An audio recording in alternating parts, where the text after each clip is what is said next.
Dans cette vidéo, nous allons chercher à comprendre que le marché est défaillant en présence de biens communs et de biens collectifs.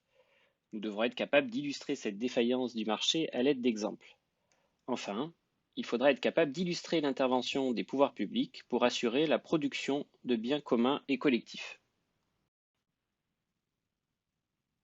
Les biens collectifs ont une nature particulière qui fait que le marché ne va pas spontanément pouvoir assurer leur production.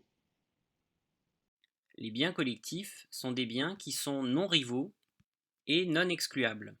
Cela signifie qu'ils peuvent être consommés par plusieurs personnes à la fois, non-rivalité, et qu'il est impossible d'empêcher quelqu'un de les consommer, non-excluabilité.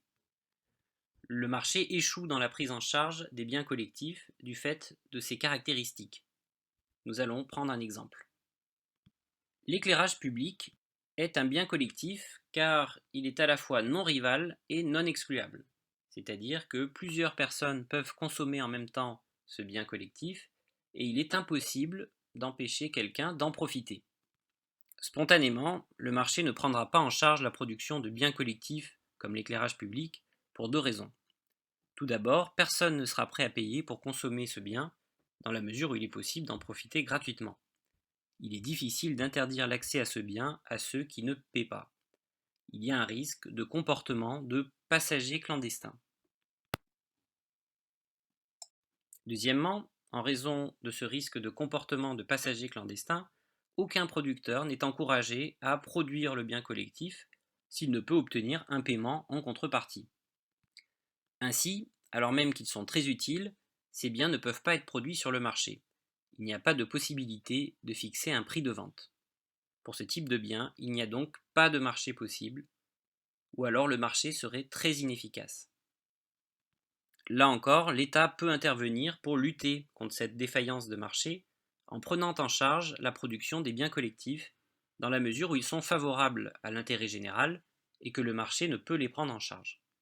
Les biens collectifs seront financés collectivement par le biais de l'impôt, par exemple l'éclairage public ou encore la construction d'une route.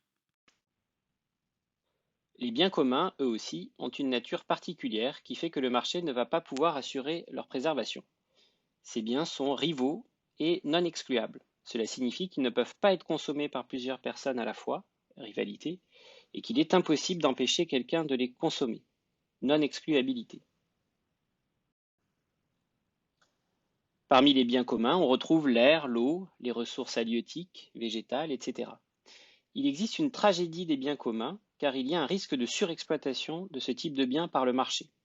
En effet, le caractère rival de ces biens a pour conséquence que si la ressource est mal gérée, elle peut disparaître, car la consommation de ces ressources par un agent diminue la quantité disponible pour les autres.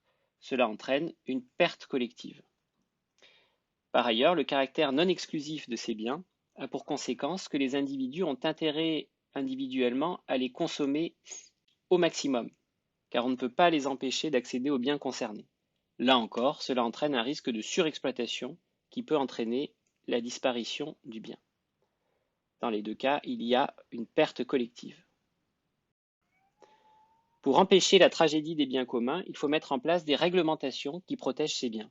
Ces réglementations sont mises en œuvre à différentes échelles par les pouvoirs publics. Au niveau national, il existe par exemple un code de l'environnement qui recense l'ensemble des textes de loi permettant la protection de l'environnement et la préservation des biens communs. Au niveau international, le PNUE, Programme des Nations Unies pour l'environnement, est une organisation dépendante de l'Organisation des Nations Unies, créée en 1972 et ayant pour but de coordonner les activités des Nations Unies dans le domaine de l'environnement et d'assister les pays dans la mise en œuvre de politiques environnementales.